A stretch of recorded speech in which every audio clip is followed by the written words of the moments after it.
Scene 1. Time, 10 o'clock a.m.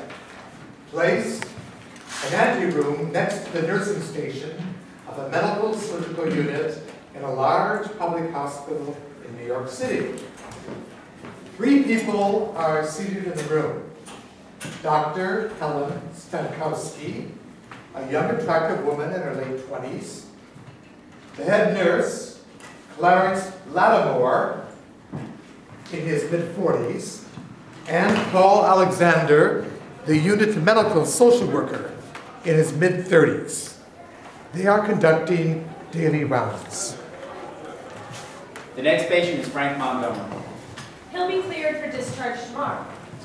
He's going to need some clothing. What happened to his clothing? His clothing was so filthy that it had to be discarded. What does he do? Shoes, slacks, shirt, everything. Okay. I'll go talk to the patient and see what I can do. Well, I hope there's no screw-ups like what happened to another homeless guy who had to stay in the hospital an extra night because he needed a pair of socks. If you told me that earlier in the day instead of at 5 p.m., then maybe I could have gotten a pair. Don't blame that on me. It's your job to know who needs clothing, not mine. Don't tell me my job, okay? I'm not telling you your job. I'm just letting you know that you have to be on top of these things. Enough of this bickering. What's the plan for Mr. Montgomery? He's homeless, so the plan for him is placement in the shelter. You need to complete an N11Q form so I can make the referral. Okay, give me the form. The form needs to be filled out as completely as possible, otherwise the shelter may bounce it back to us. Don't worry about that. I'll have the form completed and back to you by lunchtime. Fine. Okay, now for our last patient, Esther Shapiro. Ms. Shapiro said she wants to go home. I cleared her for discharge yesterday and she was supposed to go home today with home care. So why is she still in the hospital? The patient is 94 years old and lives alone in the 5th floor of a walk-up. She has no known relatives, and when I spoke with her about home care, she said she didn't want any strangers in her apartment and that she could take care of herself. I think if she was discharged to go home, she could be at risk. Maybe she should be placed in a nursing home for further rehab. Can't rehab be provided at home? Possibly. The problem is whether she can negotiate 5 flights of stairs. That's my concern. How come you didn't tell me before that she lived in a walk-up? I told you the day after she was admitted. I don't remember that at all. And anyway, I don't see why she needs to go to a nursing home when she's medically cleared for discharge, wants to go home, and can get home care services. I can understand the patient wanting to go home, but not if she's going to be placed at risk. From a nursing point of view, she can perform all her daily activities of daily living. I mean, she's not bedbound. I know she's not bedbound, but can she handle 5 flights of stairs? And whether she would be trapped in her apartment. I mean, these are my concerns. You know, Mr. Alexander, you make it sound like we don't care what happens to the patient, and frankly, I resent that. I'm not insinuating anything. I'm just reporting my assessment of the patient's situation and her needs. Who's the doctor, me or you? You are. Thank you. So I would appreciate it if when I order something for the patient that you just not fluff it off. I'm not fluffing off anything. No? In the meantime, the home care services I requested for the patient are still not in place. Did you even make a referral? No, I did not. Your lack of cooperation is outrageous and unprofessional. I'm going to have to discuss this matter with your supervisor. Go right ahead. Is there anything else, doctor? Please see to it that Mr. Montgomery gets his clothing. I don't want to have another delay in discharge like what happened with Mr. Krakowski. Yes, the Frogowski case. We thought that patient would never leave. That was an unusual situation. Nobody knew that the patient would be locked out of his apartment. In the meantime, the patient wound up staying on the unit for an extra 4 days while you were spinning your wheels accomplishing nothing. What do you want me to say? The only person who had an extra set of keys was the landlord and he was out of town. What would you want me to do? What do you want me to do? That's all you could say? That's the best you could do? Pathetic. This meeting is adjourned. End of scene 1. Scene 2, 1 hour later. Place, the anteroom. Paul is alone, writing notes in a chart. Sidney Bierbaum, a man in his 50s, enters the room. He is Paul's supervisor.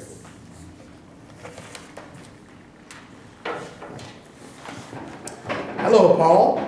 Hello, Sidney. What brings you here? I need to talk to you. About what? You probably already know.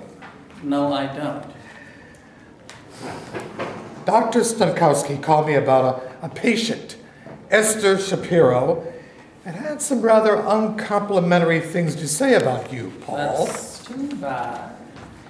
Well, what's the problem with the case? The doctor wants to discharge the patient to her home with home care services, but I think that the plan would put the patient at risk. And what does the patient want? The patient wants to go home. Well, there you go. What else do you need? Look, Sydney, just because the patient says she wants to go home doesn't mean that's the best plan for her. What if the patient says she wants to commit suicide? You know, would that be okay with you? Now, don't be facetious, Paul. I'm not being facetious. You asked me what the problem was, and I just told you. Paul, this is the 4th complaint I've received about you in the past 2 months. That's not good. I'm just doing my job. What else do you want from me? Maybe to work more cooperatively with the rest of the treatment team? I do work cooperatively with the rest of the treatment team. Not according to what I've been told. What have you been told? That sometimes you don't follow through with implementing treatment plans, causing delays in discharge. Well, I don't feel obligated to follow through the plans which I believe will hurt the patients. It just seems like all the hospital wants is to clear off the beds as fast as possible, no matter even if it hurts the patients. That's a pretty serious allegation, Paul. Maybe it is, but I'm just going by what I've seen. Look, the social department has a responsibility to work cooperatively with the other members of the treatment team. And when that does not happen, it causes lots of problems. Problems? For whom? For the department, for one thing. We're trying to justify our existence to get more staff. And if we're not seen as wanting to work with other members of the team, then that could affect staffing, including your job. What are you trying to tell me? That you are to work with the treatment team, not against it. And where does advocating for patients fit into all this? Look, Paul, don't play games with me. I've told you what's expected of you. Yeah, for me to be a rubber stamp. Wrong! That's exactly the kind of attitude that's getting you in trouble.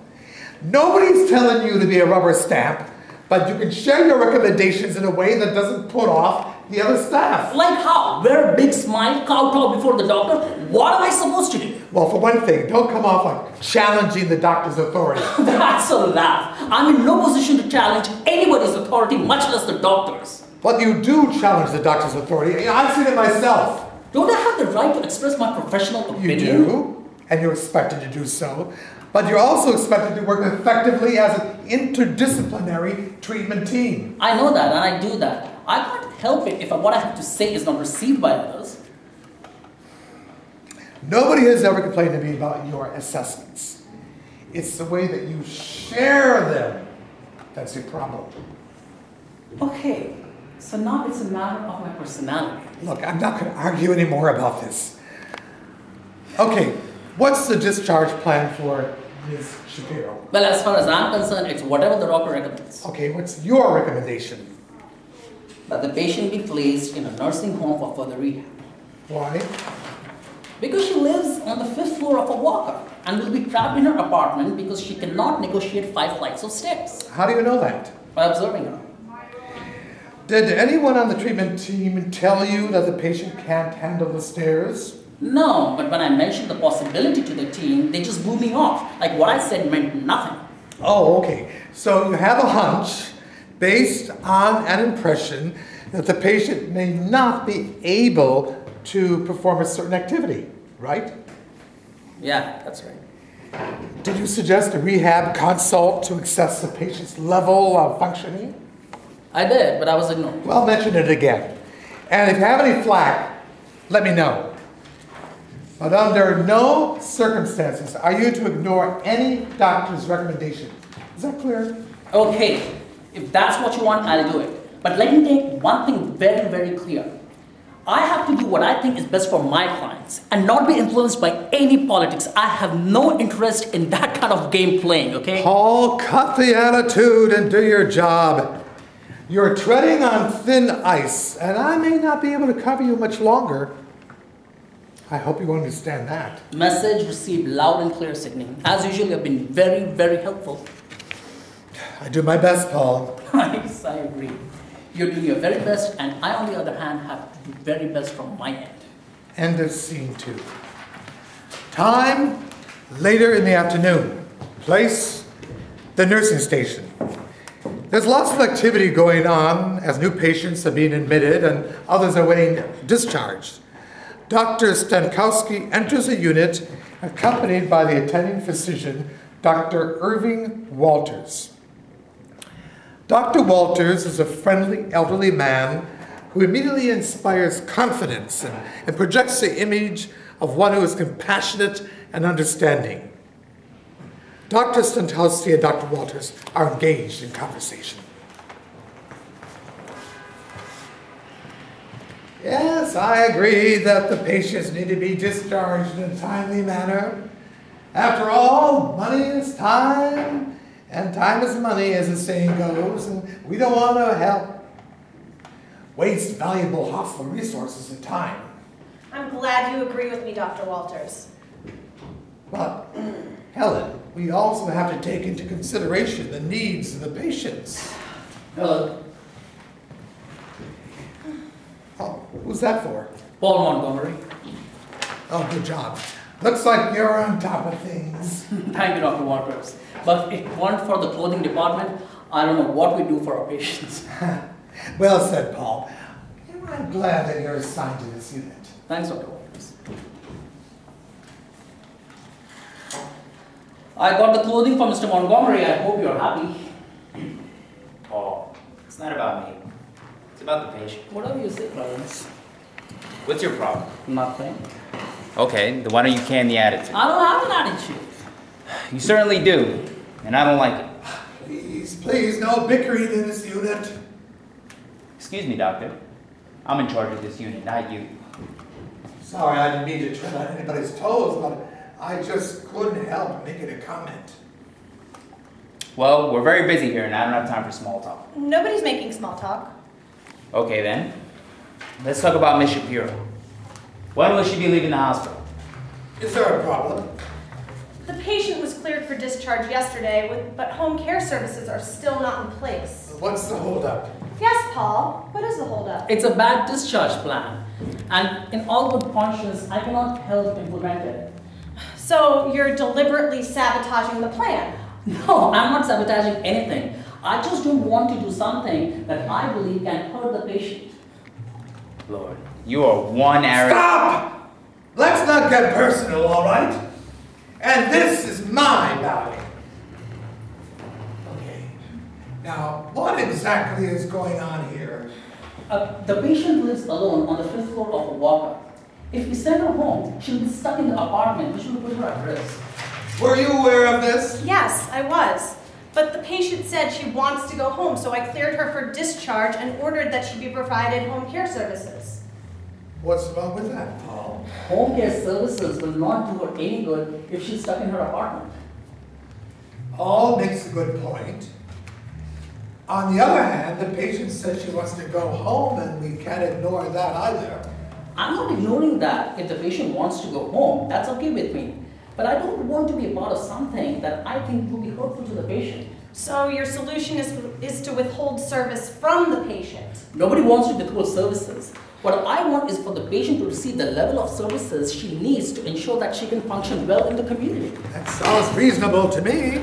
Dr. Walters, with all due respect, all of this had been discussed at rounds.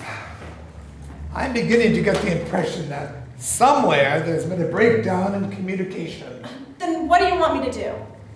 Maybe the patient needs to be seen by the rehab to assess her ability to climb the stairs. I think that's an excellent suggestion. Look, the patient is able to ambulate without assistance, so why does she need a rehab consult? Just to make sure that all the bases have been covered. Let me know the results. Thanks a lot. Now you made me look bad in front of my boss. All they did was talk about a case. I didn't mean to make anyone bad.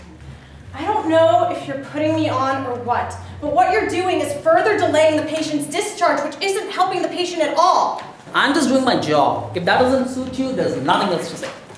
All you social workers are the same. Just a bunch of pompous know-it-alls who think you know better than anyone else what's best for the patient, when in fact, you're nothing more than glorified paper pushers who go out of their way to give everyone else a hard time under the guise of being clinicians and advocates, which is an outright sham. What are you even doing working in a hospital anyway? A hospital is not a welfare center. You don't provide hands-on care, and everything you do just makes it harder on the rest of us, the people who provide the actual care, just produces more delays and more wasting of money. Our money, my money, the taxpayers' money, none of which seems to concern you in the least.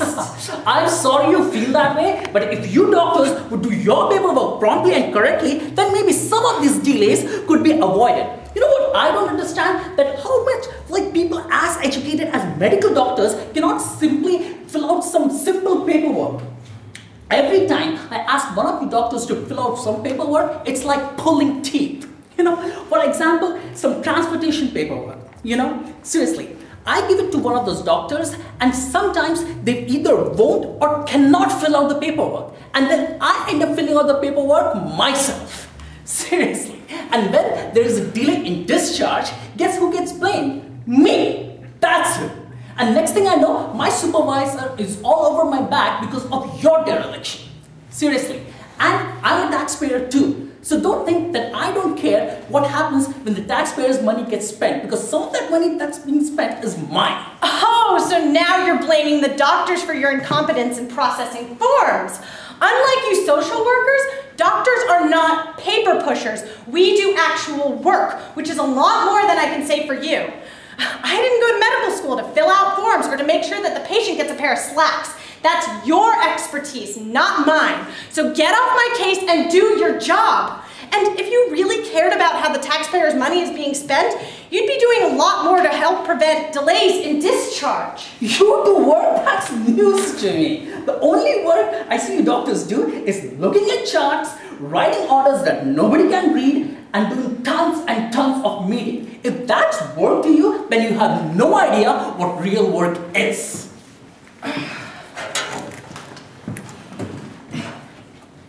By the way, Mr. Montgomery's gonna need some car fare to get to the shelter.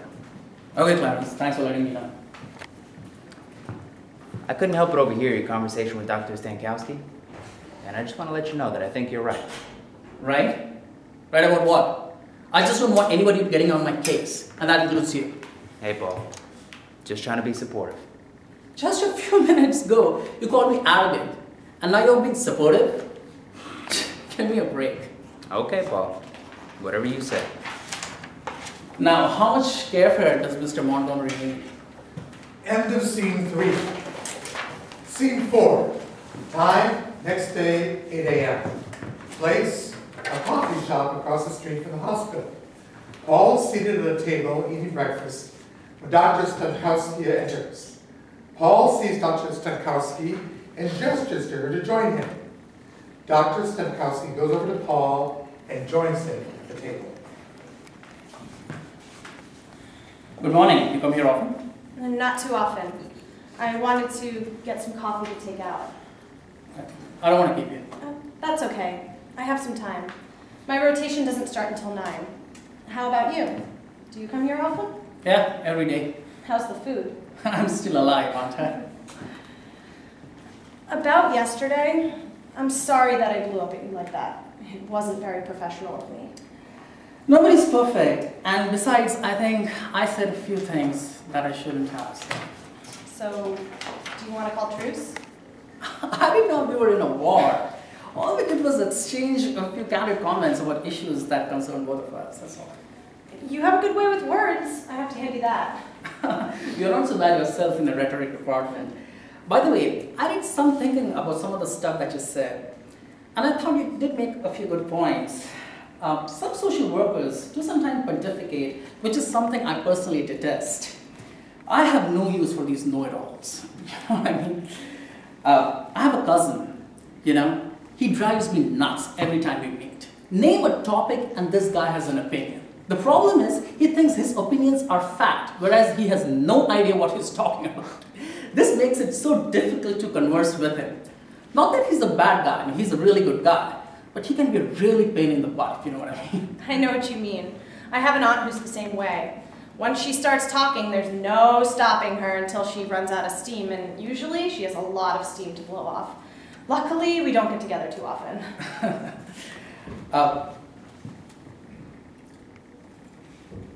Where are you originally from, if you don't mind me asking? Poland. I came to the States when I was 5 years old. My father owned a construction business and decided to relocate to the United States, so here I am now. Is your father still in business? No, he died 5 years ago from a heart attack. Oh, that's too bad. Where's your mother? In Greenpoint. She runs the business, and I live with her. So are you a first-year resident? Yes, this is my first year. I did my internship at New York College and then transferred to City Hospital. What do you plan to specialize in? So, what would you like to order? Your breakfast special. And how do you want your eggs? Sunny side up? Juice? Apple juice and also coffee black with sugar. Okay. Are you okay? Yeah, I'm okay, thanks. You were saying?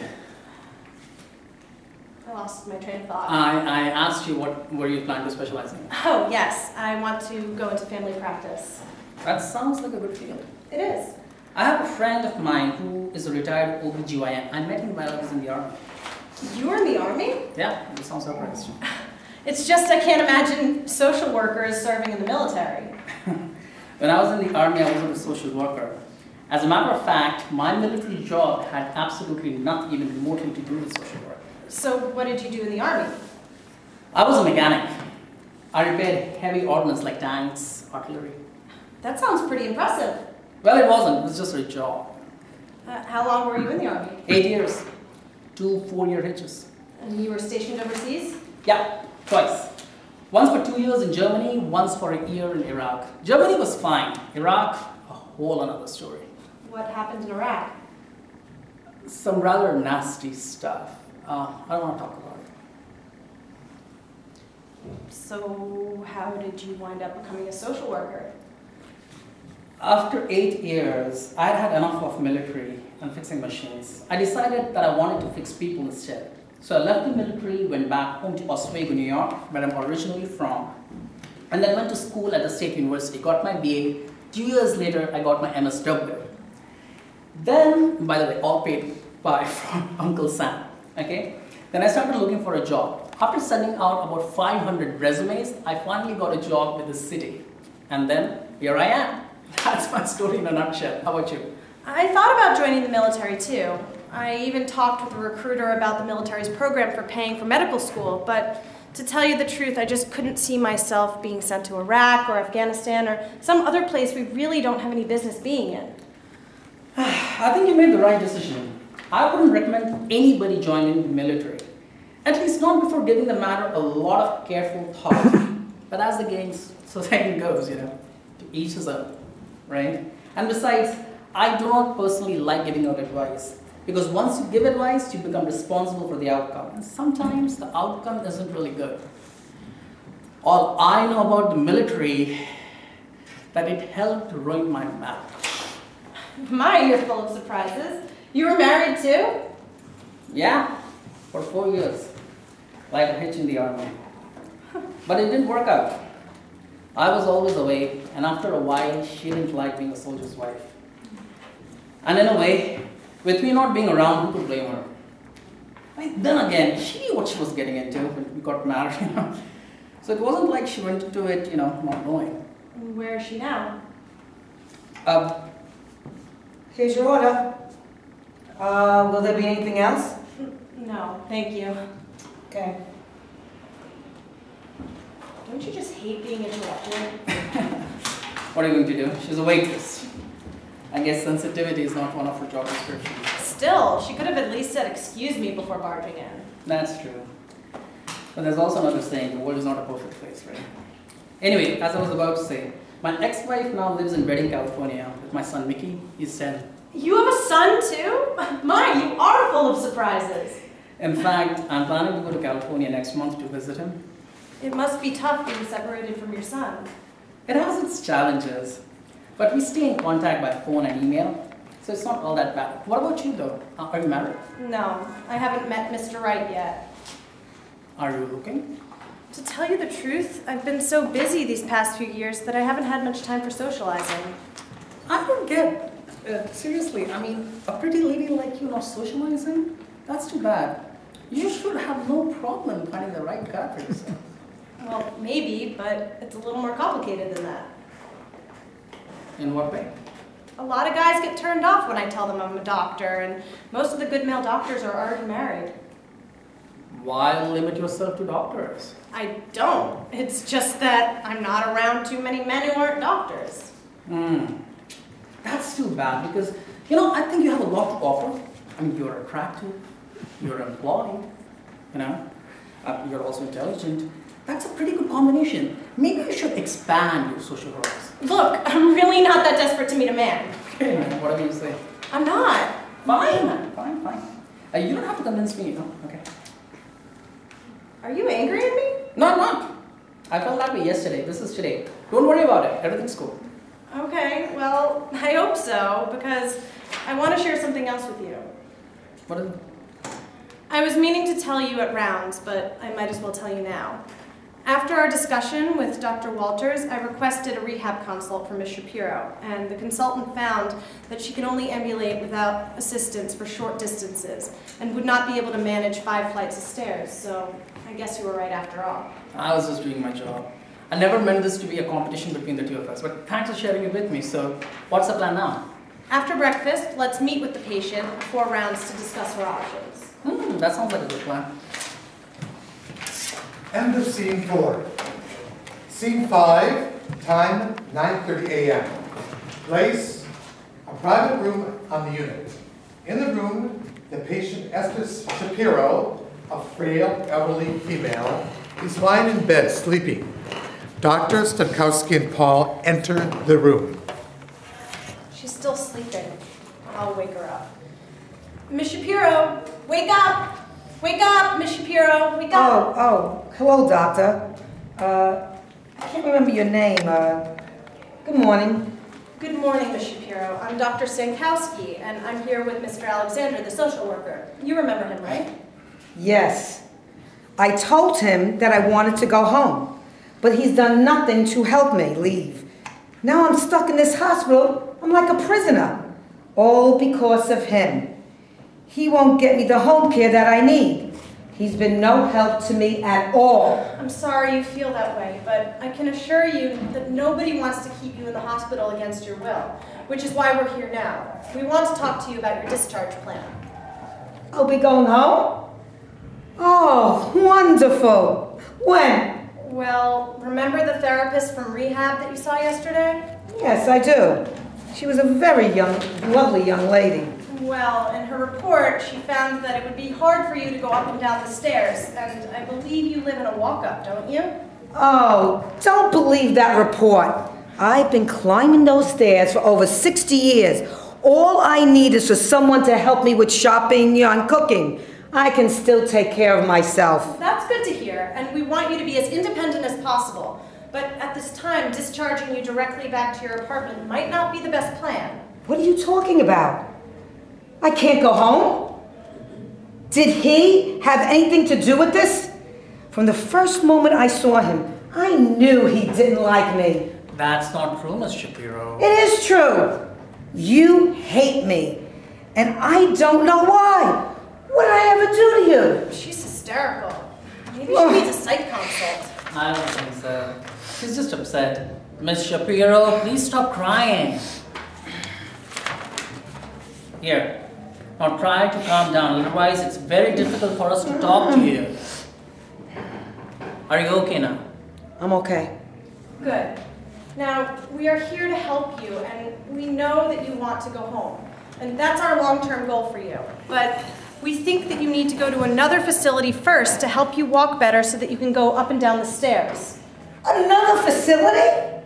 What kind of facility? A rehab facility. What rehab facility? There are a lot of facilities in the city. We'll start making referrals today. I don't want to go to a rehab facility. I want to go home. Please let me go home. If you go home, you'll be stuck in your apartment. What will you do then, huh? I get my neighbor to help me. She's my friend. I know you would, but that may not be enough to ensure your safety. Oh, you have an answer for everything, don't you? We're not here to argue with you. We're here to discuss your options, okay? But if you keep fussing, we can't do that, and then nothing gets accomplished. Okay. I'll listen to what you have to say. Here are your options. 1, you can go home, but against medical advice. Or 2, we can transfer you to a rehab facility, and from there you can go home. The choice is yours. That's not much of a choice. But those are your choices, so which is it? Who's going to look after my apartment while I'm away? What about your neighbor? If you want, give me her number. I'll call her. I don't remember her number. Okay, what's her name? Mildred. No, Naomi. I forget. Okay, Miss Shapiro, we really have to decide what to do with you because you no longer need to be in the hospital. Then send me home. Miss Shapiro, we already explained why that's not a good plan. I don't care. I don't care. I want to go home. I know you do, Miss Shapiro. I'll be getting back to you. What does that mean? It means that we have to discuss your case with the attending. You know, you were so nice to me yesterday, but now you've changed. I don't like you anymore. We'll be talking later, okay? Bye now. Maybe I should have discharged her to home when I had the chance. Yes, you could have done that, but it would have been the wrong thing to do. Maybe you're right, but I hope that later I don't have to say, I told you so. You wouldn't have to because it won't be necessary. In the meantime, I'll request a psych consult to assess Ms. Shapiro's competency to make decisions regarding her discharge plan. To me, she's just acting out, but I guess a side consult wouldn't hurt just to cover all the bases. Let's see what psych has to say. Okay, Ms. Shapiro, we'll be leaving now. The nurse will come by with breakfast, okay? Yeah. Dr. Stanikowski and Paul exit end of scene 5. Scene 6. Time, the next day, 10 a.m. Place, nursing station, anteroom.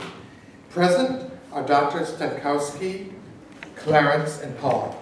They are conducting daily rounds. The next case is Frank Montgomery. He's medically cleared for discharge. I'm still waiting for the M11 queue. I'll get it back to you after lunch. Did you get his clothing and car fare? I took care of that yesterday. Excellent. I'm glad to see that you're on top of it, Paul. Thank you. The next and final case is Miss Shapiro. Yesterday, Paul and I met with the patient to discuss her discharge plan. Transfer to a rehab facility was discussed, but the patient was resistant to the plan and became agitated. A psych consult was requested to assess the patient's competency to make decisions regarding her discharge plan. Psych saw her yesterday, and according to the report... Excuse me? May I help you? Yes. My name is Clarice Rosenzweig, and I want to talk with the doctor about my grandmother, who's a patient on this unit. What's the name of the patient? Esther Shapiro. Miss Shapiro has a granddaughter? She told us she had no relatives. Excuse me, just a moment. Excuse me, Dr. Stankowski? Miss Shapiro's granddaughter is here to talk to me. Miss Shapiro has a granddaughter? I didn't know that. Paul, did you know about this? No, I did not. Okay, let's meet with her. We can talk with her in here. Okay. We were just getting ready to talk about your grandmother. Why don't you join us? Thank you. Hello, I'm Helen Stankowski, Miss Shapiro's doctor. I'm Paul Alexander, your grandmother's social worker. And I'm Clarence, the unit head nurse. Wow, is this a surprise? Let me get right to the point. I live with my husband and 2 kids in Fort Worth, Texas. Last night, I received a phone call from my grandmother. She was hysterical. She told me that people were trying to put her away someplace and to come to New York to save her. Her tone was so alarming that I decided to take the red eye to New York to see for myself what was going on. We didn't even know that she had been hospitalized. Why is she hospitalized anyway? She was admitted for severe dehydration. She was not retaining enough fluid. We stabilized her medical condition and were preparing to discharge her back to her home when she I want to go home. I want to go home. I want to go home. Go back to your room. Clarice, it's you. Thank God you're here. Yeah, of course I'm here. This is my darling granddaughter, Clarice. Isn't she beautiful? I love her so much. You won't let them put me away, will you? Of course not, Yami. We will never let that happen. What's going on here? Why is my grandmother so upset? Perhaps it would be better if first we all sat down. We can talk in here. Fine. Clarice takes Esther by the arm and everyone follows Dr. Stankowski into the anteroom. Everyone takes a seat. Okay, now what's the situation? We were planning to discharge Miss Shapiro back to her apartment with home care services when we found out that she lives on the 5th floor of a walk-up and wouldn't be able to negotiate the stairs. Oh, untrue. I can walk up a dozen flights of stairs. Miss Yami, let the doctor speak. I will. But don't believe a word she says. And don't believe anything he says either. They're both liars. Okay, Yami. Please go on. Since your grandmother would be at risk if we discharged her back to her apartment, we decided to transfer her to a rehab facility to help her improve her ability to negotiate the stairs. But your grandmother adamantly disagreed with the plan. So we had her evaluated by psychiatry services to determine whether she was competent to make decisions regarding her discharge plan. And psychiatry services found that she was not. So at this point, we were going to proceed with finding a rehab facility for her. So, because my grandmother disagreed with the discharge plan, she was labeled a mental case? There's nothing wrong with me upstairs. No, that's not it at all. According to the psych consult's report, Ms. Shapiro shows symptoms of early onset dementia and was recommended a thorough neurological workup to rule out Alzheimer's disease. But in any event, there was no way we were going to discharge your grandmother back to a situation that we found unsafe for her. I understand what you're saying, but I still don't like how you've labeled my grandmother. And I can definitely understand why she's upset. You bet I'm upset. And it's all because of that social worker who told me I couldn't go home. I never said that. Yes, you did. And don't you call me a liar. I'm not calling you a liar. We're trying to help you. Yeah, you have a funny way of showing it. Okay, Yami, enough. This is what I'm willing to do. My grandmother will come out to Texas and